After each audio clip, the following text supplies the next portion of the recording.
सो आज का जो टॉपिक है, before I start my topic I again tell you a story. ठीक है, ये स्टोरी आपको बहुत काम आएगी। आपने कभी सुनी नहीं होगी, that is for sure. Okay, there was a prophet called as Yusuf in Islam and Joseph in Christianity. Okay, prophet Joseph जो है, ये 7 भाई थे और ये सबसे छोटा था, मतलब दूसरी माँ से पैदा हुआ था, राइट। तो लेकिन इसके अंदर कुछ खास बातें थी, बहुत खास बातें थी इसके अंदर। ये ड्रीम्स को इंटरप्रेट करने की सलाहियत रखता था, कैपेबिलिटी रखता था। ट्रूली ये अपने ड्रीम्स को इंटरप्रेट अच्छे से कर पाता था। ठीक है, और सबसे और एक खास बात ये थी कि ये बच्चा बड़ा हसीन था। हसीन मीन्स खूबसूरत था, गुड लुकिंग। ठीक है, तो इसने एक दिन एक ख्वाब देखा। Good morning. ख्वाब क्या था कि इसने देखा कि जो सेलेस्टियल बॉडीज है, राइट, मतलब जितने भी स्टार्स हैं वो इसके सामने झुक रहे हैं ख्वाब में, राइट। तो इसने अब इस ख्वाब की इंटरप्रिटेशन की, इसने अपने बाप को बताया। बाप ने बोला कि बेटा, ये ख्वाब तुम्हारे और मेरे बीच की बात है, अपने भाइयों को नहीं बताना। अब बच्चा था, इसने बोल दिया अपने भाइयों को, and those brothers were jealous of him. ठीक, तो उन्होंने एक दिन, और बाप इसके साथ सबसे ज्यादा प्यार भी करता था। वो अच्छा था, इसकी कुछ नेचुरल कैपेबिलिटीज थी जो पैदा होके ही आई थी। तो इन भाइयों ने इसको बोला एक दिन कि यार, बाप को बोला कि इसको हम ले चलते हैं अपने साथ। ठीक है, खेलने चलेंगे, वी विल प्ले। मोटिवेट किया, अदरवाइज बाप इसको अपने से नहीं छोड़ता था, अपने से अलग। तो मोटिवेट करके ले गए। ले गए तो एक कुएं में फेंक दिया। बहुत गहरा कुआं था, इजिप्ट के आसपास के कुछ इलाकों में, एक डेजर्ट में ले गए, वहां एक कुआं था, कुएं में जाके इसको फेंक दिया। घर आए तो बाप को बोला कि उसको तो शेर या कोई जानवर खा के खत्म कर दिया। रोते रोते ऐसा उन्होंने शक्ल बनाई। तो बाप ने इस उम्मीद के साथ अब he accepted the fate and he moved on. But ये बंदा कुएं में गया, कुएं में बंदा जिंदा था। वहां से कैरावान्स चलते थे उस जमाने में, डेजर्ट्स में। एक कैरावान चल रहा था, उन्होंने आवाज सुनी, एक बच्चे को जाके बचा लिया। ठीक है, इजिप्ट के किसी महल के कोई ऐसे लोग चल रहे थे। ठीक है, तब पैरोज का जमाना था। तो ले गए अब इस बच्चे को महल में। बादशाह के महल में एक बंदा था जो काम कर रहा था, उसने इसको अपने साथ अपना नौकर बना लिया। नहीं नहीं, कैरवान ने उसको उठा लिया और बाजार में बेच दिया। ठीक है, वहां पे किंग के किसी आदमी ने इसको खरीद के अपने घर जाके ले गया। उसने देखा बच्चा अच्छा है, दिखने में बड़ा खूबसूरत है, और ले गया। जब महल में जाके ले गए इसको, तो क्योंकि ही वॉज प्रॉफिट, तब पता नहीं था ये प्रॉफिट है, बट प्रॉफिट्स के अंदर कुछ खास कैपेबिलिटीज होती है। एज ए सेड, इसकी कैपेबिलिटीज को देख के ये धीरे धीरे महलों के अंदर जो है अडॉप्ट इजीली कर दिया खुद को। इसने वहां की पॉलिटिक्स समझी, इसने वहां की सारी चीजें समझी। तो इसने एक दिन इजिप्ट में इसने देखा कि एक ख्वाब आया इसको वहां पे भी। ख्वाब किंग को आया था, इसको नहीं। तो किंग ने बोला कि एक ख्वाब आया है मुझे, जो उसकी इंटरप्रिटेशन मुझे देगा, आई विल रिवॉर्ड हिम। सब लोगों को ले आए। अब ही हैड द कैपेबिलिटी, तो इसने उस ख्वाब की इंटरप्रिटेशन की कि इजिप्ट में एक कहत आने वाला है, भुखमरी आने वाली है, उससे पहले we need to get the storages of our grains. उसको एक साथ एक जगह रखें, राइट। तो जैसे जैसे किंग ने इस चीज को समझा, उन्होंने सारा स्टोरेज कर दिया। 7 साल बाद कहत आया, भुखमरी आई, but already they had things in mind and they survived. अब इसको ले आए, भाई इधर आओ, कौन है ये आदमी? बंदा फेमस हो गया, बड़ा हो गया था इतने साल, फेमस भी हो गया. Now comes the actual story. He was famous among the princes out there. Every princess out there wanted to marry him. But he was reluctant, I don't want to get married and all. Ultimately, he was caught up in a situation जहां पे इस पे ऊपर एक इल्जाम आया कि आपने एक प्रिंसेस को हैरेस किया. क्वीन को, actually not the princess itself, queen को हैरेस किया. तो अब ये अपने आप को प्रूफ नहीं कर सकता था, सिंस कोर्ट्स की पॉलिटिक्स काफी अलग होती है उस जमाने में. तो इसको जेल भेज दिया गया. ठीक है. एक बंदा आया, उसने बोला कि नहीं ये, और इसने एक और ख्वाब देखा, एक और इंटरप्रिटेशन आया, वो भी सही निकला. अल्टीमेटली इसको फ्री कर दिया गया. मीनवाइल किंग मर गया and ultimately he became the king of Egypt. ठीक है. एक दिन फिर चलते चलते ये अपने इलाके में चल रहा था, घूम रहा था, तो इसने अपने भाइयों को देखा. ही अंडरस्टूड कि ये मेरे भाई है, मेरा बाप भी है. ये उनको मिला, इसने उनको माफ किया. He didn't carry that grudge within him. He said, I just forgive you. अपने भाइयों को अपने साथ लिया, उनको तरक्की देने में या अपने साथ ले चला, और उनको भी, उनकी इकोनॉमिक कंडीशन भी अच्छी कर दी. This the story. ठीक है, याद रखो एक स्टोरी को. सेकेंड थिंग इज, सिखिज्म में there is a concept called एज विच इज अबाउट ईगो. एक लाइन है गुरु ग्रंथ साहब में, in ego they live and in ego they die. In ego they earn and in ego they spend.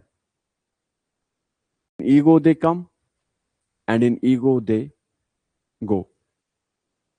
मतलब me and I, these are some of the toughest words जिनमें गुरु ग्रंथ साहब में भी, जिन पे काफी focus दिया गया कि one should let off his ego. So there are two stories, two things, two values from two different religions. ये प्रॉफिट जोसेफ की स्टोरी कुरान में है, या यूसुफ की स्टोरी. ठीक है. It's as it is mentioned there in the Quran, one of the few stories out there, right? Similarly, गुरु ग्रंथ साहब में भी सेम ईगो पे बात की गई है कि ego is the man's biggest enemy. We don't sometimes know. Now, ego होता क्या है? ईगो होता क्या है? क्या अच्छे कपड़े पहनना ईगो है? क्या अच्छा घर होना ईगो है? क्या अच्छी गाड़ी होना ईगो है? फिर क्या है ईगो?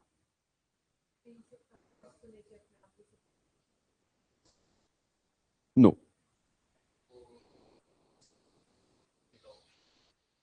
नो, नो, ये भी ईगो नहीं है.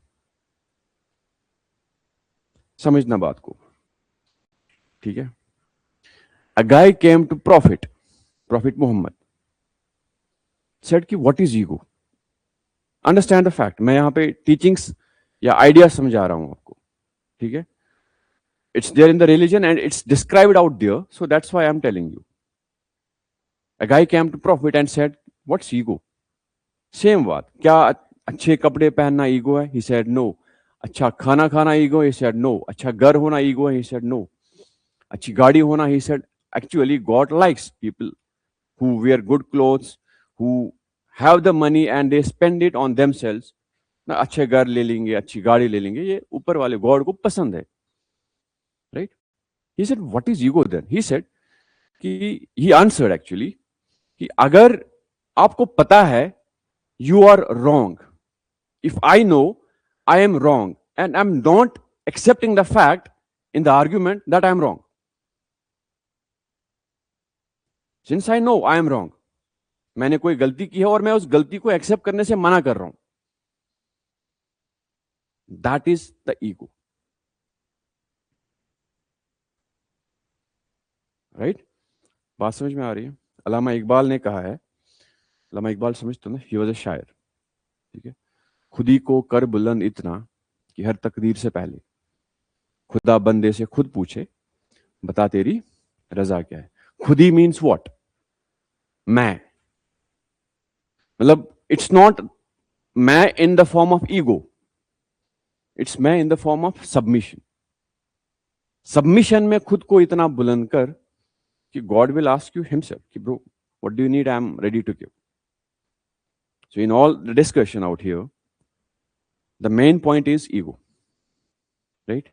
आप एडमिनिस्ट्रेशन में कल जाओगे, you think you are the one who is the king of district, no bro, है ना? आप कुछ भी करो लाइफ में, the day you think I am सब कुछ, you are gone. You are an aspirant. The day you think I know everything, you are gone. You are a husband. The day you think I will suppress my wife, you're gone. Any relation, be in private or be in public, ego comes in and you're gone. Right? Now, how we define the ego? ठीक है? You understand ego क्या होता है? You understand it in the form of stories, how religious books, yeah, religious texts have subscribed to the fact that ego is the man's biggest enemy. ठीक है? Now remember these stories and we will move forward. Okay? Now ethics India में there are some Indian ethics या Indian society के पहले उस पर बात करते हैं, ठीक है? Before we move on to the topic. Indian society किन पर्सपेक्टिव्स पे जिंदा है, किन ट्रेडिशंस पे जिंदा है? Mostly we are a religious society. यहां प्रोटेस्टेंटिज्म उतना नहीं आया ही नहीं, है ना? जो भी सेक्ट इंडिया में रिलीजन इतना सरवाइव क्यों किया कंपेयर टू वेस्ट, एक यहां पे साइंटिफिक रिवोल्यूशन उस हिसाब से नहीं आया, पहला। सेकंड, जो भी मैन रिलीजियस से निकल के कोई कल्ट बनता था, है ना, जो भी मैन रिलीजन से निकल के कोई सेक्ट बनने की कोशिश कर रहा था, वो पहले रिलीजन से ज्यादा एग्रेसिव था। हुआ क्या? लोगों को रिलीजन वे ऑफ लाइफ बन गया। हम हर चीज में रिलीजन का इस्तेमाल करते हैं, खाने पीने से लेके कपड़े पहनने तक, कपड़े पहनने से लेके चलने तक, हर चीज में। Give me one aspect where religion is not there, है ना? अब तो ज्यादा ही हो चुका है।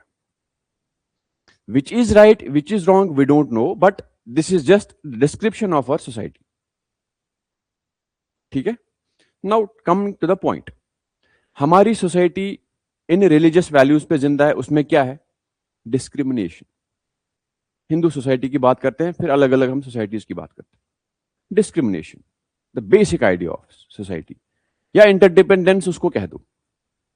ब्राह्मण will be at the top, then there will be Kshetras, Kshatriyas, Vaishyas, Shudras, and some will be outcasts. They won't fit into this Varna system.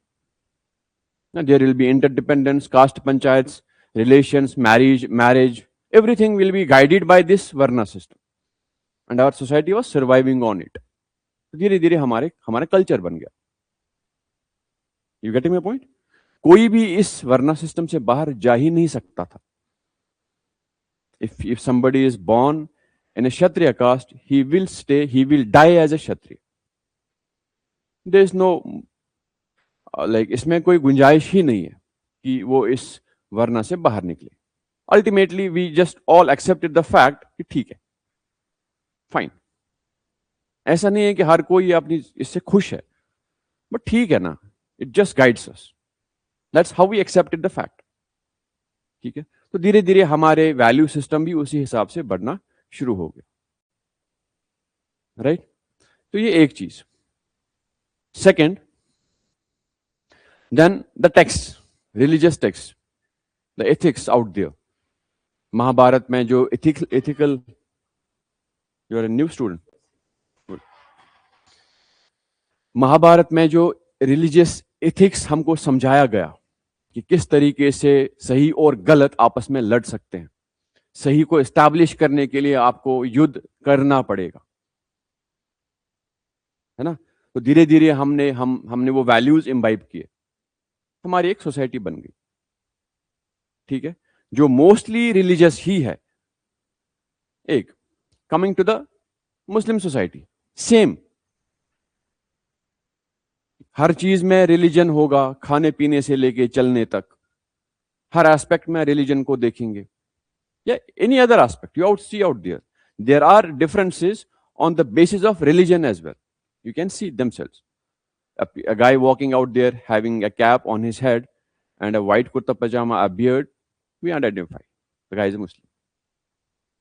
A guy walking out there having an orange scarf out here and a big tika on his head, we understand. These are identification. If I does not wear a cap on my head, nobody will say कि आप कौन से धर्म से, है ना। तो ये आइडियाज हमको इसी सोसाइटी में देखने को मिलते हैं ज्यादातर, ठीक है। तो हमारा एथिक्स इसी हिसाब से बढ़ना है, हमारे वैल्यूज यहीं से आना शुरू हो गए। देन केम द कॉन्स्टिट्यूशन, जो डिस्क्रिमिनेशन के अपोजिशन में खड़ा हो गया, जिसने कहा सब बराबर है, सारे इक्वल है। ऐसा कैसे हो सकता है? इक्वालिटी की बात कर रहा है, यहां तो ऑलरेडी डिस्क्रिमिनेशन चल रहा इतने हजार सालों से। You be open, na? Whatever thought you believe in, we need to come out of that and understand the idea, ठीक है। कॉन्स्टिट्यूशन जस्टिस की बात कर रहा है, वहां पे इंटरडिपेंडेंस था, है ना। एक जजमान था, एक कमीन था। यहां पे इक्वालिटी है, जस्टिस है, रिडिस्ट्रीब्यूशन ऑफ वेल्थ की बात हो रही है, वहां पे जजमान और कमीन वाला रिलेशन चल रहा है ना। तो धीरे धीरे ये आइडियाज आपस में कॉन्ट्राडिक्ट करना शुरू हो गए, तो हमारी सोसाइटी धीरे धीरे कॉन्फ्लिक्ट में आना शुरू हो गई। कॉन्स्टिट्यूशन प्रोग्रेसिव है, religions are regressive, they wanted to establish the status quo, वो नहीं चाहते कि हम स्टेटस को से बाहर जाएं, है ना। कास्ट पंचायत नहीं चाहती हैं कि ये खत्म हो जाए, यू गेटिंग माय पॉइंट। वो स्टेटस को, ये प्रोग्रेसिव, दोनों पैरेलली चल रहे हैं। एक इमेजिन द प्रेम्बल, क्या क्या वैल्यूज हैं प्रेम्बल में? लिबर्टी, इक्वालिटी, फ्रेटर्निटी की बात हो रही है, यहां पे इंटरडिपेंडेंस की बात हो रही है। एक जमाने में किसी की छाई नहीं पड़नी चाहिए थी, परछाई नहीं पड़नी चाहिए थी। Now see the difference out there. तो कन्फ्लिक्ट तो बनता है ना किसी न किसी तरीके से, राइट। तो अब इसी चीज को हम आज समझेंगे। अपनी सोसाइटी को आपने देखा, ओवरऑल जो जहां जितने भी रिलीजियस सेक्ट्स यहां पे, we understand them, we understand the values out there. Now we will understand the ethics. तो हमारी सोसाइटी में एथिक्स आया कहां से, ठीक है। So one is constitution out there. Now we have got religious text, Bhagavad Gita, Mahabharata, Ramayana, bhakti and Sufi traditions, Islamic and Sikh ethics, ठीक है। Here, ethics in constitution. Remember the preamble, the values in the constitution. We call them as, किसी को preamble याद है? Anybody? सुनाओ।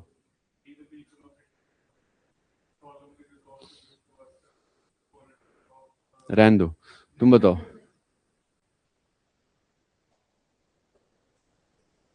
Into sovereign, socialist,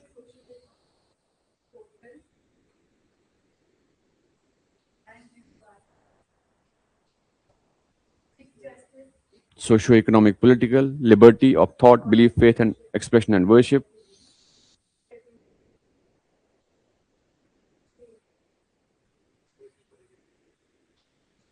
nice, just social, economic, political justice ना, जिसमें हम बात करते हैं justice, liberty, equality, fraternity, these are the values. पूरा कॉन्स्टिट्यूशन इन्हीं वैल्यूज पे बेस्ड है, प्रीफेस ना वी कॉल इट। अब जस्टिस क्या होता है? इंसाफ नहीं बोले कोई, है ना। What is justice? आया था ना मन में तेरे? देखा, I read you bro. Now बताओ जस्टिस क्या होता है? मैं समझा नहीं।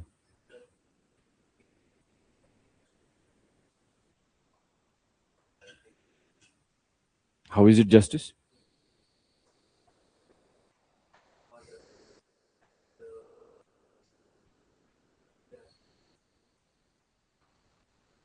What is rule of law then? Rule of law क्या है? लॉ, यार बस क्या कमाल कर रहा तू। राइट, मतलब kind of you can say हम जस्टिस यहां पे कॉन्स्टिट्यूशनली नहीं देख रहे हैं, this is an ethics class, right? तो यहां जस्टिस एक फिलोसॉफिकल कॉन्सेप्ट है rather than no objective explanation of justice. ठीक है, हम दो तरीके के जस्टिस की बात करते हैं, रेट्रीब्यूटिव जस्टिस एंड दूसरा क्या है? एक रेट्रीब्यूशन है, बदले की जस्टिस, आंख के बदले आंख, सर के बदले सर, या खून के बदले खून। दूसरा है रिफॉर्मेटिव जस्टिस, एक मौका दो, शायद बच जाए ना, शायद सुधर जाए आदमी। तो in India we believe in reformative justice, इसीलिए तो किसी को जेल भेज रहे हैं ना, ताकि वो 14-15 साल बाद अगर उसने खून किया शायद सजा भी काट लिया और शायद बदल के सोसाइटी का एक मेन हिस्सा भी बन सकता है। Then social justice, economic justice, political justice, जिसके साथ अगर गलत हुआ है उसको उसका बदला मिल जाए, जिसके साथ डिस्क्रिमिनेशन हुआ है उसको आगे करने की कोशिश की जाए ना। These are the values we constitute, they are which are part of our constitution, और इनके बेसिस पे ही कॉन्स्टिट्यूशन जिंदा है। इमेजिन हमारे कॉन्स्टिट्यूशन में जस्टिस है ही नहीं, तो क्या होगा? कोर्ट्स बंद कर दो, है ना, कोर्ट्स का फिर काम ही नहीं है जब जस्टिस नहीं देना है तो। रिसेंटली एक एग्जांपल है, there is a guy who went to मतलब division bench of Supreme Court, he said I order you, देखा होगा ना क्या बोला उसने? He said I order you to file an FIR, servants of कुछ बोला, जुडिशरी, जुडिशियल सर्वेंट्स कुछ ऐसा बोला। अब इस बात को अगर आप जस्ट बात ले रहे हो ना, तो like we are not suppose to be the aspirants. Now imagine उसने जो बात कही ना, it will hit judiciary up till centuries, कि एक बंदा आया जिसने इतनी हिम्मत की कि कोर्ट में जाके सीजीआई को गाली दिया। अच्छा नहीं किया, बट क्यों गया ऐसा? What is the issue? Problem क्या है जुडिशरी का? लोगों को जस्टिस नहीं मिल पा रहा है, ऐसा लोग समझ पा रहे हैं कि भाई सालों केसेस चल रहे हैं, किसी को कोई इंसाफ नहीं मिल रहा, इतनी सारी पेंडेंसी है, इतने सारे इश्यूज है। तो अल्टीमेटली कोई तो वेंट करेगा ना उस गुस्से को, उस फ्रस्ट्रेशन को। That is a reflection of all society, वो एक बंदे का रिफ्लेक्शन नहीं था। दैट्स वाई कोर्ट को भी समझ में आ गई बात, उन्होंने इस बंदे को कुछ नहीं बोला। They were quite humbly, no they were shocked actually, वो जजेस दो, कि चल क्या रहा है, आई ऑर्डर यू, तुम हमको ऑर्डर करोगे, यहां तो माय लॉर्ड है ना, तो कैसे आप बोल सकते हो? तो these are the issues with the justice, we will understand it later governance वाले पार्ट में जब हम जाएंगे। But we need to understand the values out there जो हमको डायरेक्ट कर रहे हैं। आजकल हर कोई बात करता है ना, इक्वेलिटी की बात करता है, धर्मेंद्र प्रधान रिजाइन दे, राइट? लाइक भाई डेमोक्रेसी है, उसको देना पड़ेगा, बच्चों के साथ गलत हुआ जो भी है, well that is the discussion out there. तो अगर डेमोक्रेसी नहीं होती, कॉन्स्टिट्यूशन नहीं होता, इमेजिन किंग को कोई बोलता रिजाइन कर लो, है ना? So that's why we, these are the values we carry. ठीक है, दीज आर वेरी प्रोग्रेसिव। ठीक, the constitution is full of quotes and directives on the values and ethics to be followed by state and society.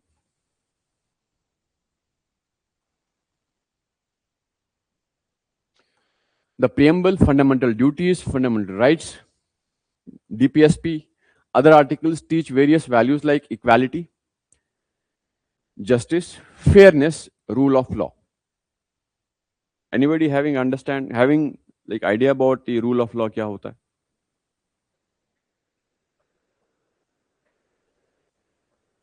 Okay, what else? Polity पढ़ा है? कितने लोगों ने पढ़ा है? हाथ खड़े कर दो। 1 2 3 4 5, अब कर लो सारे, ऐसे खड़े कर लो हाथ। एवी डाइसी का कॉन्सेप्ट पढ़ा है? रूल ऑफ लॉ का क्या कहा था उसने?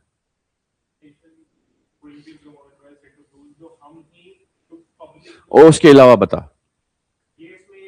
उसने 2 बातें कही थी, जा घूम मत। ठीक है, हाँ दूसरा बता, समझ गया।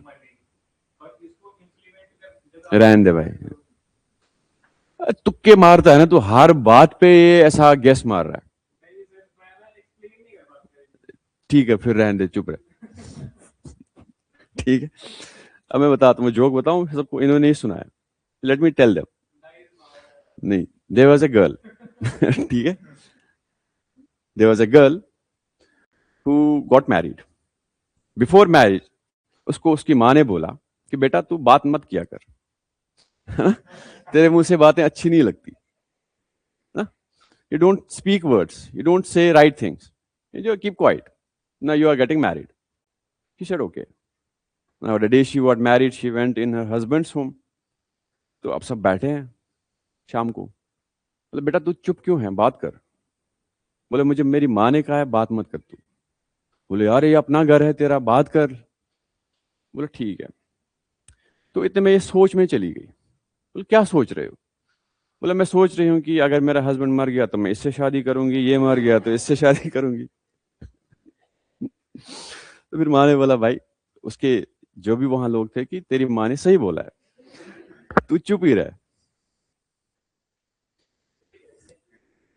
अब जिसको जो समझना है समझ ले, है ना? Alright. Upholding the constitution and constitutional morality, ये सवाल यूपीएससी ने 2 बार ही पूछा है। What is constitutional morality? You expect this question to be asked anywhere in the PCS exams as well. ठीक है? Upholding the constitution and constitutional morality leads to ethical conduct in daily life. अब ये constitutional morality होता क्या है? जब भी governments या जितने भी ऑर्गन्स ऑफ गवर्नमेंट है, जिसमें लेजिस्लेचर, एग्जीक्यूटिव, जुडिशरी, जितने भी ऑर्गन्स हैं, वो इन वैल्यूज को आगे ले जाने की कोशिश करेंगे या इन वैल्यूज पे ही चलेंगे। It's said that they uphold the constitutional morality, the morals, the values contained in the constitution. Right? तो अगर सारी दुनिया ऐसे ही चलेगी, सारा देश ऐसे चलेगा, तो मुझे नहीं लगता इंडिया में किसी को डिस्क्रिमिनेशन हो सकता है। मुझे नहीं लगता सड़क पे किसी को गाड़ी ने टक्कर मारी और वो वहां मतलब लेटे लेटे मर गया। नहीं होगा, हर एक को इंसाफ मिलेगा अगर वाकई में हर कोई ऑर्गन इस तरीके से काम करेगा, कॉन्स्टिट्यूशनल मोरालिटी को अपहोल्ड करेगा। बट ऐसा नहीं करते हैं लोग। ठीक है, ये एक इथिकल कॉन्सेप्ट है, हमारे कॉन्स्टिट्यूशन से ही निकाला गया। पहली बार इसका जिक्र डॉक्टर बी आर अंबेडकर ने कॉन्स्टिट्यूशनल मोरालिटी को डिस्कस किया था कॉन्स्टिट्यूएंट असेंबली में, कि हमको आगे इस चीज को लेके चलना पड़ेगा, otherwise this will be a mere document, खाली किताब रहेगी without values. These values give life to the constitution. ठीक है, सो यू अंडरस्टैंड नाउ। ठीक है, पढ़ा होगा आपने, जिन जिन ने पॉलिटी पढ़ा है they will understand. Next is Bhagavad Gita, स्वभाव एंड निष्कम कर्म, जो रिलीजियस टेक्स्ट से हमको एथिक्स मिलता है। ठीक है, now what is swabhav? Now you guys enlighten me. Swabhav is good behaviour, rightly said. आपका स्वभाव कैसा है ये कैसे पता चले? Bhagavad Gita has given us some ethical principles to be followed. ठीक है, पहले ये बताओ भगवद गीता कब आई, किसने किसको दी, कब दी? महाभारत के युद्ध में। सबको पता है ये बात? जिसको नहीं पता वो हाथ खड़ा करे। लिटरली जिसको नहीं पता हाथ खड़ा करे, सबको पता है। नाइस।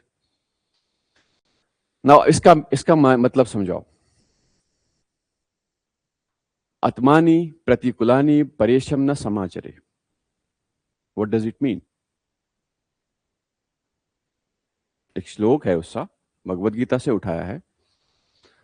आत्मानी प्रतिकूलानी परेशम न समाचारे, नहीं तो रहने दे।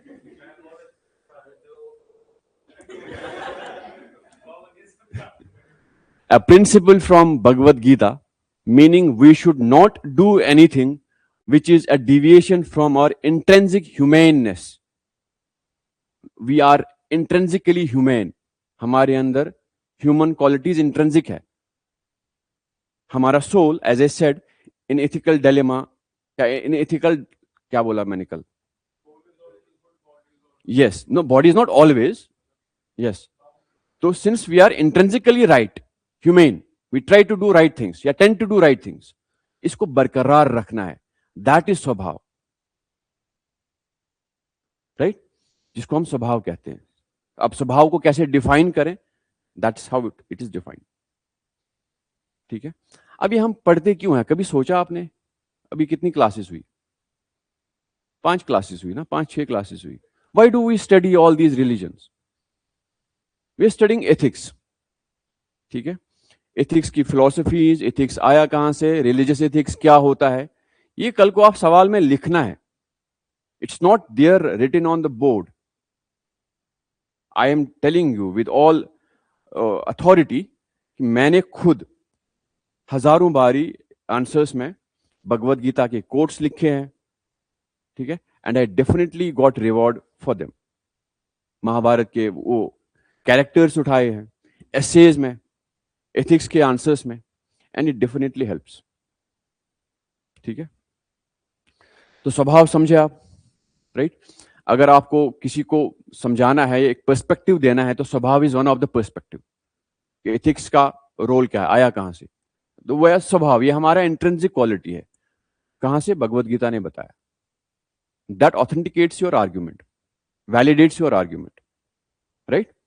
Second is Mahabharata teaches that our behavior outside is a reflection of our values within. If the values guiding an action are positive, the results are positive. If negative, then the outcome will be negative. अंदर के values ही जो है, हम बाहर किसी से बात करते हैं, गाली दे के बात करते हैं, तो इट्स इन अस. हमारी पर्सनैलिटी का वो गाली हिस्सा है, इसीलिए वो बाहर निकल के आती है, राइट? तो ये महाभारत की टीचिंग है. Bhagavad Gita advocates selfless action, nishkam karma. This is the biggest. मेरे को ऐसा लगता है कि if somebody understands the nishkam karma thought, he will never fail in his or her life. क्या होता है निष्कम कर्म? हर फल की इच्छा ना करना. कर्म करते रहो. Do the keep doing on the things you do. आप कहीं जॉब कर रहे हैं तो सैलरी पहले ले लो. सैलरी कितनी है भाई, काम करो ना. पढ़ाई कर रहे हैं तो मैं ऑफिसर कब बनूंगा, पहले पढ़ाई तो कर लूं, right? So this applies to each and every aspect of our life. Nishkam karma, performed without consideration of personal consequences, aimed at well-being of the others rather than oneself. Selflessness. This desireless action is nishkam karma. Desireless. You don't desire anything. आप किसी की मदद कर रहे हैं, you don't expect him to help you some way or the other. You just do it out of the will. कि मैं मदद कर रहा हूं. ठीक है? The principle of detached involvement, involved in work, detached from personal rewards or gains. Arjuna was advised to do the rightful action in Lokhit. Lokhit क्या होता है? Public interest, है ना? You do anything, but it has to be in the public interest, not in the self interest. ठीक है? Now, सकम कर्म versus निष्कम कर्म. ये निष्कम कर्म सवाल बहुत बारी पूछा गया. जेकेपीएससी में मैंने इसका आंसर लिखा समटाइम्स. ठीक है? एक श्लोक देते हैं आजकल ना, पूरे श्लोक आते हैं, and you need to answer those questions. In sakam karma success is the aim, nishkam karma, perfection is the aim. आप सक्सेस सक्सेस सक्सेस करेंगे तो we don't believe in that nishkam karma thought. ठीक है. जब हम सक्सेस की बात करते हैं, success is short lived and temporary. When perfection is the aim, failures are accepted as stepping stone and journey to perfection continues. It's a life long story. Nishkam karma. You don't believe in success, क्या हो गया आ गया, चलते रहे. यहां perfection की तरफ जा रहे हैं. ठीक है. Such performances alone can lead to sustenance of world called as locus sangra. लोक संग्रह. ठीक है. पढ़ा है कभी लोक संग्रह? कभी सुना है? Now there are examples. Manu Bakar credited the philosophy of Nishkam Karm for her grand success at Paris Olympics. ठीक है. Since she never thought of getting a gold medal out there, she was always trying to be perfect in the process. Same goes for you guys. If you believe, अगर आप process को सही करेंगे, पढ़ाई को सही करेंगे, सक्सेस तो आएगा ही आएगा. देयर इज नो पॉइंट कि नहीं आएगा. But the process has to be right. There has to be a perfection in the process. Right. Then there is example.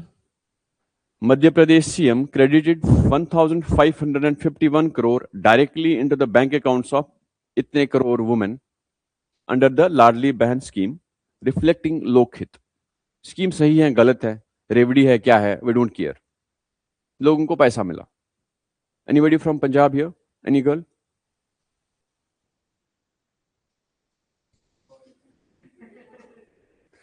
आपके अकाउंट्स में आ गए पैसे?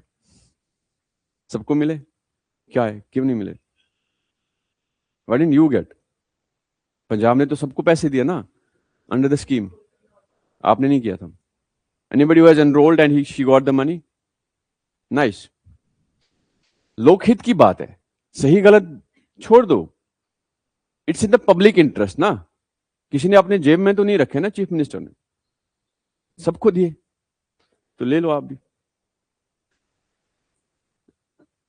Now next is the Mahabharat, one of my favourites. Ethical dilemmas and characters. Explores the ethical dilemmas faced by its characters, such as Bhisham's decision to remain loyal to his king even when he disagreed with his actions. Now somebody tell me Bhishma's story. उसका नाम क्या था? असली नाम भीष्मा का क्या था? Nice. तो रहने दे तू. वही जिस देवव्रत किसने बताया? आपने? बताओ दो स्टोरी फिर आप. लिटरली नहीं पता? आप बताओ. नहीं नहीं, ये वाली. He remained loyal to his king. He didn't marry. उसका वो था क्यों? To make his father happy. है ना. एक उसका फादर किसी लड़की के साथ शादी करना चाह रहा था, वो भी किंग की बेटी थी. But her father told him कि भाई इसके ही बच्चे जो है, इसी लिनिएज से जो है बच्चे, वही किंग बनेंगे. तो फिर इसको भी बोला गया कि व्हाट इफ तुम्हारे बच्चे बाद में किंग बनना, मतलब वो बादशाह बने. बोले मैं शादी नहीं करूंगा, just to make my father happy. Imagine somebody. है ना. ना यहां पे बोलना सही बात नहीं है, but let me tell you. Imagine there is a guy ना, हमारे जितना बड़ा लड़का है, और उसका बाप शादी करना चाहता है. Just imagine the thought. है ना. आप किस तरह से इसको सोचो, यू थिंक, बट मुझे आपको बात समझानी है ना. इसी चीज को प्रैक्टिकल वर्ल्ड में सोचते हैं ना. वो बंदा क्या बोले, यार तू मेरी बेइज्जती हो जाएगी, ऐसा मत कर, ये कर, वो कर ना. But this guy would never to marry, just to make his father happy. उसके बाद ये जंग में चला गया. वहां क्या किया इन्होंने?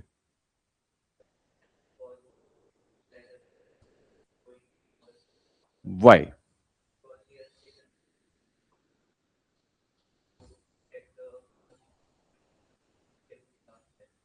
Nice. So the story is he knew the right versus wrong, but he chose the side. And पूरी दुनिया इसको याद रख रही है, though he was on the wrong side of the history. Just because इनके morals इतने strong थे कि he went and he defended his act. आप बात समझ रहे हो? अगर मैं कोई थॉट प्रोसेस रखता हूं, 2 मिनट के लिए कोई बंदा मुझे आए, 2 मिनट में इन्फ्लुएंस करके मेरा थॉट ही बदल सकता है. इतना वीक आदमी है. When it comes to morals या values, now imagine this guy, right? ये पहला ethical dilemmas. जब दो सहियों के बीच में आपको चूज करना पड़े. There is no wrong in ethics. जब आपको लगता है there are two right things और आपको दोनों में से एक चूज करना रहेगा, that's called as dilemma. ठीक है? Now next, values of duty and righteousness are embodied by Arjun, who fulfills his duty as a warrior in the face of difficult choices. So what were the difficult choices before Arjun? One, yeah, you. Fight war against his brothers. है ना, रिश्तेदार थे ना सारे, right? पहले यहां से शुरू करते हैं ना. डिलेमा कहां आया? पहला लड़ रहा हूं, तो वो डिलेमा फिर कैसे ठीक हुआ?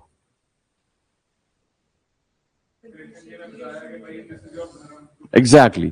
To establish dharma you need to fight. उसको बड़ा मोटिवेट किया कि धर्मा एस्टैब्लिश होना बहुत जरूरी है. None, what is dharma? Duty को निभाओ, अगर तुम्हारी बात समझते हैं तो यहां पे कौन सी ड्यूटी थी इसकी? अगर मॉरल कोड कंपास के हिसाब से देखते तो पहले से ये ड्यूटी बनती थी कि आपको पता है कि आपके जो मतलब रिलेटिव्स हैं उन्होंने आपसे जब वो जुआ की खेल रहे हैं तो वो ऑलरेडी रिग्ड है, फिर जो पासा भी फेंक रहे हैं वो ऑलरेडी रिग्ड है. नहीं, कम टू द पॉइंट ना ब्रो. ड्यूटी है कि अपने जो राज जो आपके साथ हुआ है उसको मेक इट राइट. एस्टैब्लिश राजधर्म, है ना, सही को एस्टैब्लिश करो. दैट वाज द डिलेमा कि भाई तुम सही को एस्टैब्लिश करो, forget about whom you are fighting with. For right, even if you ought to fight against your brother, your father, you need to fight. All right, ठीक है. Now इसका एक स्टोरी है मेरे पास, दैट्स इन इस्लामिक ट्रेडिशन. ठीक है, I will tell you. There is a prophet called as prophet Ibrahim. ठीक है, the root where the 3 Abrahamic religions spread out, है ना, Judaism, Christianity and Islam. Prophet Ibrahim. Now Ibrahim का फादर जो था, he was somebody who didn't believe in God. ठीक है, तो प्रॉफिट इब्राहिम उनको बार बार बोलते थे कि प्लीज आप एक्सेप्ट कर लो मेरी बात, मैं आपका बेटा हूं, I know there is a god, उसकी इताअत करनी है, उसको फॉलो करना है, उसकी बताई हुई चीजों को फॉलो करना है. He said, no, I don't believe you, bro. Father, imagine. Then he was in dilemma कि क्या करूं. एक तो बाप है, but there is a God. God ने मुझे कुछ कहा है. तो he left home. He left home. छोड़ दिया फादर को. To establish the dharma, he had to left his home. फिर ultimately he was successfully able to establish the dharma he believed in, but his father didn't believe in. ठीक है, Prophet Muhammad, his uncle did not believe in Islam till his death. He didn't believe. He died as a non-Muslim. Uncle, imagine. ठीक है. So in every dharma, in every religious values, there are dilemmas, there are issues. ठीक है. अब उन dilemmas को कैसे निकल रहे हैं, उनको उन्होंने कैसे निकले, that paves way for us to understand कि जब भी हमारे सामने dilemma आएगा, we ought to choose some part. हम दो नाव पे पैर रख के नहीं चल सकते, डूब जाएंगे. We need to choose one. and you defend it, right? Then Karna remains steadfast in his loyalty to his friend Duryodhan despite his knowledge of his immoral behavior. ठीक है, यकीन करो मैं कल रात महाभारत पढ़ के ही सोया, सारा सारा तो नहीं पढ़ पाया बट जितना मेरे से हो सकता था, बट मेरे को कैरेक्टर्स आपस में कंफ्यूज कर रहे थे, ठीक है? तो दैट्स व्हाई पहले मैं आप लोगों को बता रहा हूं, फिर मैं उस पर बात कर रहा हूं, ठीक है? Like who killed Karna? Arjun. Who was the charioteer of Arjun? Shri Krishna. Shri Krishna had got some special powers. वो क्या थे? ओमनी प्रेजेंट, है ना? He was omnipresent. He could be at many times, like many places at one point of time. This was, so then what was Duryodhan doing? What were the immoral acts he was doing? Duryodhan ने क्या किया? चीरहरण, right?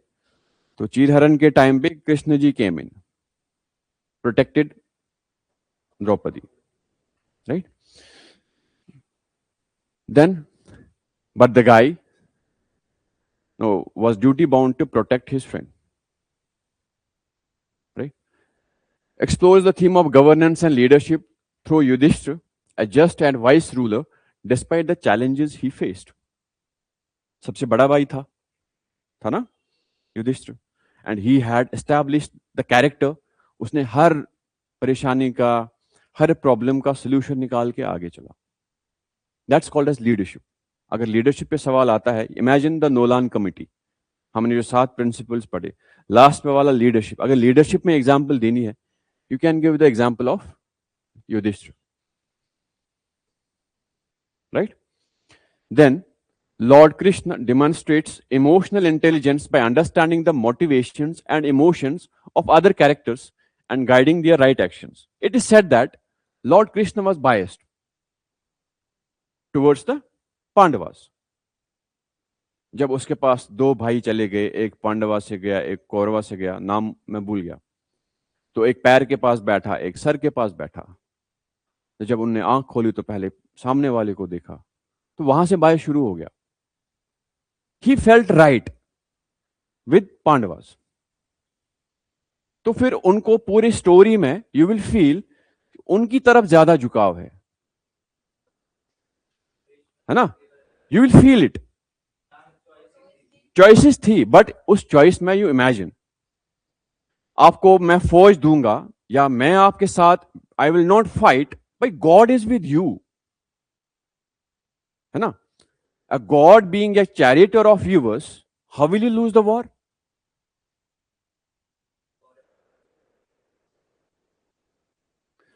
Let's not doubt the intelligence of both the groups out there, but imagine if there is a God himself, आपका driver है वो, सो जाओ फिर, you will reach your destination.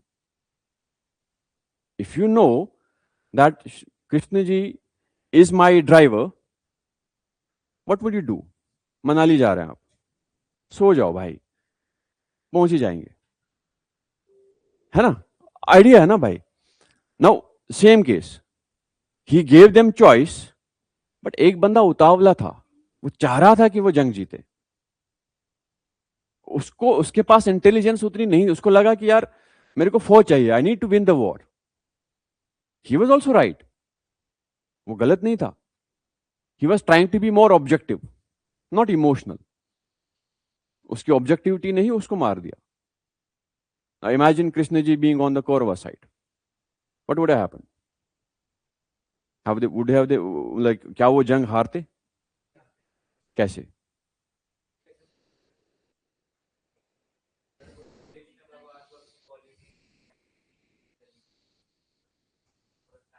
I will give it to you guys since I don't carry that amount of knowledge in this.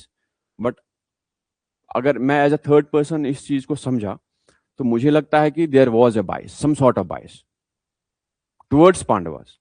ये मैं अपनी बात नहीं कर रहा हूं, मैं भी पढ़ के ही आपको बता रहा हूं, बट जितना मुझे भी समझ आया कि इट वॉज हमेशा उनके साथ, इंसिडेंटली कोइंसिडेंटली उनके साथ ही अच्छा हो रहा है. परेशानियां उनको हुई, ऐसा नहीं है कि they didn't suffer, they suffered a lot, but ultimately God उनके साथ ज्यादा टिल्टेड थे. अगर उनके साथ 49% थे, इनके साथ 51% थे. इतना bias, just 1%, but it was there. ऐसा ये डिबेट है, इस पे बड़े बड़े स्कॉलर्स डिबेट कर रहे हैं. दे ऑल्सो सेड कि यार काइंड ऑफ. ठीक है, let's forget the story, but let's come to the point. How did lord Krishna demonstrated emotional intelligence? हमको ये बोलना नहीं चाहिए, ही इज ए लॉर्ड, भगवान है. ठीक है, तो but again, since he was a character over there, he was not godly in this story. He was not, right? He was just a character in the story. He played his part. He was a driver, charioteer. तो उसमें उन्होंने किस तरह से emotional intelligence निभाई, that has to be understood. What is emotional intelligence? Before I say. No. No. Now let me say ना. नहीं bro, let me say. You don't know, I know. ठीक है. हमने नहीं पढ़ा, ये अच्छा कॉन्सेप्ट है. When you understand the emotions of others and yourself, ठीक है, and then you accordingly take your decision. It's important concept in managing people. आप ऑफिस में हैं, आप मैनेजर के पोजीशन पे बैठे हैं, and there is a team like under working under you, and you know there are issues with the team. कोई बंदा आपके पास, सर मुझे लीव दे दो, कोई चाह रहा है मैं घर जाऊं, कोई कुछ, you are frustrated. Their emotional intelligence come into the play. How do you manage people? You understand their emotions, you understand your emotions. You don't want, you will never try to be very emotionally in decision making. Though you understand the emotions of each and every person out there, then you take the decision. You know कि मैं अगर ये decision लेता हूं, इसके emotions पे कैसे impact करेगा. You don't take that decision. That's called as emotional intelligence. How did Lord Krishna demonstrated emotional intelligence? Is there somebody who can explain me? कैसे उन्होंने किया? By understanding the motivations and emotions of other characters and guiding their right actions. He knew, Lord Krishna knew the intent of Kauravas. He knew the intent of Pandavas. And he guided them both accordingly. He gave them choices. पहली choice ने तो differ किया ना, जब एक पैर के पास बैठा, एक बगल में बैठा, वहीं से तो डिफाइन हो गया ना सारा मामला. Then there came the choices. Right? तो उनको वही समझ आया कि ये इस बंदे में ये क्या इमोशंस कैरी कर रहा है, जो मेरे बगल में बंदा बैठा है वो क्या इमोशंस कैरी कर रहा है. ऐसा नहीं है कि उन्होंने बगल वाले बंदे को नहीं देखा था, देखा था. ऐसा हो ही नहीं सकता.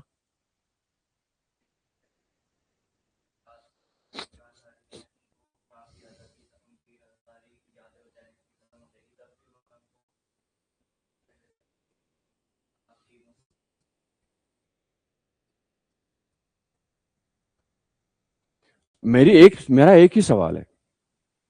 He is a Lord Krishna, right, omni present. ऐसा हो सकता है क्या कि उनकी आंख खुली तो सामने वाले बंदे को देखा, बगल वाले बंदे को देखा ही नहीं? I imagine the fact. नहीं हो सकता ना. उन्होंने नींद में भी देखा होगा दोनों बंदों को, बट पहली नजर आंख खुलते ही पांडवास पे चली गई, जो उनकी तरफ से जो बंदा गया था. And it started from there. He knew the intent, right, before they went to him. That is the idea about it. Okay? Anyway, that is what emotional intelligence is. And principles and examples from Mahabharata: honesty, Yudhishthira's partial truth manipulated to convey the message of Ashwadhama's death. Okay? Values: Dronacharya taught his pupils how to behave responsibly in face of temptation and control to urge to exploit others. Then there is transparency. Dronacharya indirectly gave away his secret by saying he was invulnerable as long as he held a weapon. बोला था, जो intelligent था उसने वहां समझा. ठीक है, जैसे वेपन हाथ से गया, जंग गई. ठीक. Respectfulness. Draupadi's cheer her in front of whole assembly where Krishna protected her dignity. ठीक? Then there is legality. Every step taken by Krishna was wrong in some or other way when it came to ethics. But it was already said the means are never important. It was about the end result. ठीक है? Then there is commitment. Bhisham did not fight like a warrior, like Shikhandi, because of his personal commitment. ठीक है? Have you ever thought कि we will read Mahabharata this way? कभी सोचा है? Right. चलो अच्छा है, कुछ तो याद है. Now, Ramayan, the core teachings. Ramayan से हमको क्या सीखने को मिलता है? ठीक है? One should never pay heed to evil advice. काकी, कायकी. Sorry guys. By listening to Manthara. है ना? She overheard things, तो पूरा मामला बिगड़ गया. Do good to others is for merit and causing pain to others is for sin. Right? Durlabham hi sada sukham. To be happy always is something which is difficult to achieve. Happiness and sorrow alternate in one's life, and there cannot be uninterrupted happiness alone. Ramayana. Verse 16.12. ठीक है? Now example, MS Dhoni won every trophy in cricket, world cup से लेके test cricket से लेके every other game, IPL से लेके, he never got a good retirement ceremony. He was not ना उस हिसाब से उसको रेस्पेक्ट नहीं मिली. इंडिया का one of the famous captains which will be remembered for hundreds of years कि धोनी आया था, उसने इंडियन क्रिकेट को यहां से यहां उठा के ले गया, but he didn't got a good favour. आज धोनी को कौन कितने लोग याद रख रहे हैं एज ए क्रिकेटर? भूल गए ना लोग, और 10 साल 50 साल भूल जाएंगे. So life is not always being happy. There are, this is a cycle, it goes on like this. Sinusoidal. There is a cycle of happiness, then there comes sorrow. This goes like this. ठीक है? So you believe in the thing कि अगर खुशी है तो दुख भी होगा, दुख है तो there will be a light at the end of day, या at the end of tunnel. ठीक है? So if you believe in the philosophy, you will definitely try to work. Moving forward, Ramayana, attachment, destiny, and justice. Only a timid and weak leave things to destiny. But the strong and self-confident never bank on destiny. They work, they believe in themselves. Right?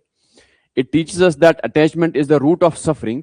When Sita forced Rama to get her the golden deer, as she was attracted by its beauty, it played a part in her abduction. Right? Golden deer में क्या था ऐसा खास? Attractive थी, she wanted it, the attachment happened. ठीक है? Downfall started.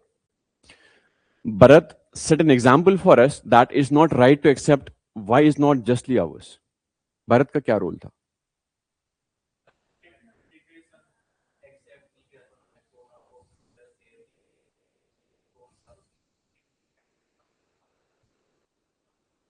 Nice. क्योंकि ही new कि दिस इज, ये मेरा नहीं है, somebody else is the actual king जिसको यहां पे रहना है. He always believed in the same. ठीक है? According to Ramayana, one should make an effort to do good deeds and put an end to the demons within us. ठीक है? अच्छी अच्छी बातें याद रखो आप. Then Ramayana में duty, forgiveness and consequences. Duty and dharma. It emphasizes fulfilling one's duties and following one's own dharma. Rama is praised for his devotion to dharma and for his commitment to doing what is right. ठीक? Forgiveness and compassion. After defeating Ravan, Rama forgives him and even praises his bravery in the battle, demonstrating the traits of forgiveness. Right? हमारे यहाँ कोई टेढ़ी बात करे तो जिंदगी भर मुंह ना देखें उसका. होता है ना, ऐसे कैसे मुझे बोल दिया? भाई बोल दिया तो बोल दिया. It happens. Consequences of greed and lust. Ravan is ultimately defeated because of his greed for power and his lust for Sita. And this lust and this greed ultimately led his downfall and defeat. Next point, the Bhakti movement. ठीक है, अब ये भक्ति, now understand the ethical ड्युअलिज्म जो हमने परसों पढ़ा, वो भी भक्ति का ही एक फॉर्म है, but that exist in the western society. Western society ने भक्ति को या ड्युअलिज्म को मटीरियलिस्टिकली समझा. फर्क इतना है, इंडिया में सूफी भक्ति ही इंडिया में ही नहीं है, it's there in the western world as well, but उन लोगों ने इसको क्वाइट मटीरियली समझा, हम लोगों ने इसको अदरवर्ल्डली समझा. There are two ways not to look at the world. One is outwardly, you believe in something called as supernatural. और वेस्ट की फिलॉसफी जो है, जो ड्युअलिज्म है, एथिकल ड्युअलिज्म, उन्होंने उसको इनवर्डली समझा कि गॉड को प्रैक्टिकली दुनिया पे कैसे पा सकते हैं. हमको कैसे पता कि I am the God's favourite child? Nobody knows, but they think कि if somebody is materially good, he is God's favourite. Simple. तो पूरी फिलॉसफी को उन्होंने जमीन पे उतारा, बट हम लोगों ने ऐसा नहीं किया. इन इस्लाम इट इज सेड दैट कि यू डोंट क्रिटिसाइज अदर्स, या यू डोंट थिंक, कोई नमाजी भी होगा, 5 टाइम नमाज पढ़ रहा होगा, सब कुछ कर रहा होगा, कभी जिंदगी में झूठ ना बोला होगा, जरूरी नहीं है कि he will be God's favourite guy. Right? तो कोई राह चलता आदमी भी उसका फेवरेट होगा जिसने कभी नमाज नहीं पढ़ी होगी. दैट मीन्स यू डोंट जज पीपल. कोई नमाज पढ़ रहा है तो he is great. No, he may not be. That means we don't know. Same goes with this Hindu culture as well, कि कौन गॉड का फेवरेट है, नोबडी नोज, है ना. वी बिलीव कि सोल सीक्रेट है, गॉड का कैसे कनेक्शन है हमको कुछ नहीं पता. बट वेस्ट में थोड़ा डिफरेंस था. अब यहां पे गॉड के करीब जाने के लिए भक्ति ट्रेडिशन आया. दुनिया को छोड़ दो, मटेरियल दुनिया को छोड़ दो और भगवान की तरफ चले जाओ. वहां पे भगवान को जितना करीब जाना है उतनी मटेरियल वेल्थ ले आओ. This was the difference. Getting my point? Now let's understand. Rare played a very important role in reawakening moral consciousness by rejecting the distinctions of caste, color, creed, and spreading the message of equality. That's for us to understand why. Propagated the ideals of love, compassion, justice, and selfless service. Rejected violence, emphasized treating all living beings with kindness and respect, emphasized the importance of love, devotion, या पढ़ लेना. This is something which you can understand quite easily. Now, Bhakti traditions were against the distinctions of caste. And on the basis of those values, they believed कि justice मिले, सबको God के करीब जाने का हक है ना. तो भक्ति में जो आ जाए, God के करीब हो जाएगा, है ना. No discriminations whatsoever. Gave importance to freedom, communal harmony, especially Kabir, and universal tolerance. These are the values भक्ति ट्रेडिशन में जो इस्तेमाल हुए थे. ठीक है. Recently, CJI opined examples that discrimination in prisons on the basis of caste must end. Now imagine, prison bro, भाई सब जेल में है, अपर कास्ट भी जेल में है, लोअर कास्ट भी जेल में है, अब वहां पे भी डिस्क्रिमिनेशन. भाई तू जेल से पहले बाहर तो निकल. है ना. Now see the kind of apathy that we live in. किसी भी फॉर्म का डिस्क्रिमिनेशन, I'd say कि चाहे कास्ट हो, क्रीड हो, कलर हो, रिलीजन हो, रीजन हो, it must not be there. ठीक है. प्रोग्रेसिव सोच तो यही कह रही है. Then there is Karnataka started now Manujaru to inculcate social harmony among students. ये एक प्रोग्राम कर्नाटका गवर्नमेंट ने लाया जहां पे वो स्टूडेंट्स को हार्मनी सिखा रहे हैं, साइंटिफिक टेम्पर देने की कोशिश कर रहे हैं ताकि स्टूडेंट्स प्रेजुडिशियल थॉट्स में इन्वॉल्व ना हो जाए. ठीक है. तो ये एक प्रोग्राम उन्होंने इनकलकेट किया है, तो it's quite famous going out in the country now. The Sufi tradition, again, Sufis rejected artificial division of society into various strata based on caste and other considerations and promoted the idea of universal brotherhood. ठीक है? Mahyuddin ibn Arabi founded the doctrine of Wahdatul Wajud, the oneness of being. What does Wahdatul Wajud means? It means the God and the being, that's human, they are one. God is out there in each and every individual out there. हर एक individual में God है. अब आप पहचान लो कैसे. उसने बोला कि गॉड और इंडिविजुअल अलग अलग नहीं है, दोनों सेम है. दैट्स कॉल्ड एज वहदतुल वजूद. मींस वजूद is the existence, we call it. ठीक है, दोनों की एग्जिस्टेंस सेम है. वहदत means one, it's Arabic word. वाहिद मींस वन. ठीक है. Then the emphasis on inner purity and self-discipline as essential means to lead a righteous life. Discipline. Controlling your desires. Live a disciplined life. Eat less. Speak less. That is the discipline. ठीक है. The Sufis practiced full equality before genders. There was no discrimination. ठीक. Example, Karnataka bill mandating 50% quota for locals in management positions was rightly cancelled after uproar as it violated the oneness of being. हर एक individual एक समा है, इस चीज को violet कर रहा है. कोई नॉर्थ इंडिया से गया कर्नाटका जॉब करने, he cannot be in the managerial position out there. He can sit out there. No, this is an ethics class.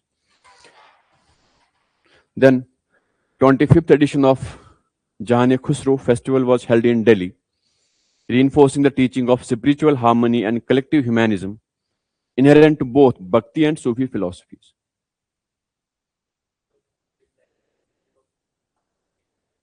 No, it's a philosophical doctrine. Actually, Islamic tradition is quite strict when it comes to interpretation of God. ठीक है? But Sufis believed in कि you can. Sufis ने उस concept को थोड़ा सा practicality देने की कोशिश की. God is there out there in everybody. That way. Then Islamic ethics. The Quran is replete with messages pertaining to ethics, akhlaq, character. How you speak, how you behave, how you talk, how you eat. That's the character. Akhlaq. बात कैसे कर रहे हैं. Right? The standards of behavior that God expects mankind to adopt, including truthfulness, honesty, kindness, and integrity. It calls for mankind to undertake continuous process of self-purification in thought, feelings, and emotions, emphasizing continuous improvement as a self-reflection. As I said, Islam believes in something कि आप कितने भी नमाजी हो, तब भी आपको ये नहीं पता कि I am closest to God. That means you need to improve every day to think at some point of time कि I am close to God. There is no guarantee to it. ये कौन है? रहने दो इसको. Then, unlike the commonly held belief that man is evil by nature, Islam holds that man is born morally good. Over time, it may get corrupted due to temptations. Right? Then it emphasizes justice, fairness in treatment of others, and all. It emphasizes self-control, discipline, including control of one's desires. That's how Islamic ethics same है ना. Now you imagine, कोई religion गलत बात कह रहा है, हर कोई same है. ठीक है. 2013 में सवाल पूछा है, I count the braver who overcomes his desires than him who overcomes his enemies. Aristotle ने कहा था, वो बंदा ज्यादा ब्रेव है जो डिजायर्स को कंट्रोल करे रादर देन जो एनिमीज को हराए. ठीक. देन द सिखिज्म या सिख एथिक्स में कुछ इंपॉर्टेंट वैल्यूज है, उनको हमको ध्यान में रखना जरूरी है. Guru Nanak declared, without virtuous life there can be no devotional worship. Virtue जहां पे आपको वैल्यूज कैरी करते हो, आप गलत के बारे में सोचते ही नहीं हो. For example, you're truthful, you're honest, you carry that integrity with you. उसके बगैर आप you can not let a devotional worship. आप मन में वो या वो गलत वैल्यूज रख के आप गुरुद्वारा नहीं जा सकते, कोई फायदा नहीं इसका मतलब। Understand my point?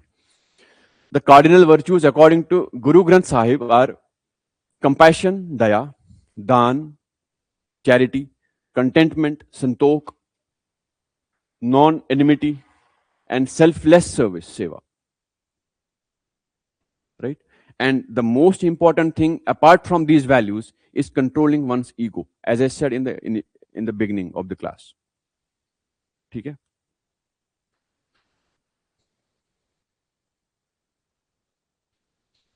In Sikhism, virtuous living is based in love, brotherhood, respecting common man, selfless service, and charitable work. It drives out ego, which is the root cause of conceit and exploitation. पूरी दुनिया में, you can imagine, you can see, हर एक लड़ाई ego के based ही है। मेरे को कैसे बोला, हस्बैंड वाइफ के बीच मामला है तो मेरे को क्यों बोला, रोड पे लड़ाई कर रहे हैं तूने हॉर्न कैसे बजाई, हर एक लड़ाई ईगो बेस्ड ही है। अमेरिका ईरान पे बम मार रहा है just because of the ego he carries, right? So the guru lays simple rule, shun those things which cause pain or harm to the body or produce evil thought in the mind. Simple rule to live a good life, right? Evil will ultimately fail, that is for sure. Human beings are encouraged to develop their moral character through generosity, humility, and self-reliance, honest earning of bread, dignity, and honest labor. These are the values which we must carry in our life: truth, integrity, honesty, and all. ठीक है? Sikhs in India are involved in providing humanitarian aid to those in need, particularly during crises such as pandemics, disasters. Seva is all around there, ना? They are the first to respond to any emergency situation, जहाँ पे लोगों को मदद की जरूरत है। ये सवाल पूछा है 2023 में यूपीएससी ने, What are the major teachings of Guru Nanak? Explain their relevance in the contemporary world. That means whatever we are reading can be asked in the exam any day. Okay? So these are the questions ये JKPSC ने पूछा था इस बार 2025 में. What is cognitive dissonance? Examine how it influences moral decision making and discuss the strategies as civil servant should adopt to resolve the conflict with an example.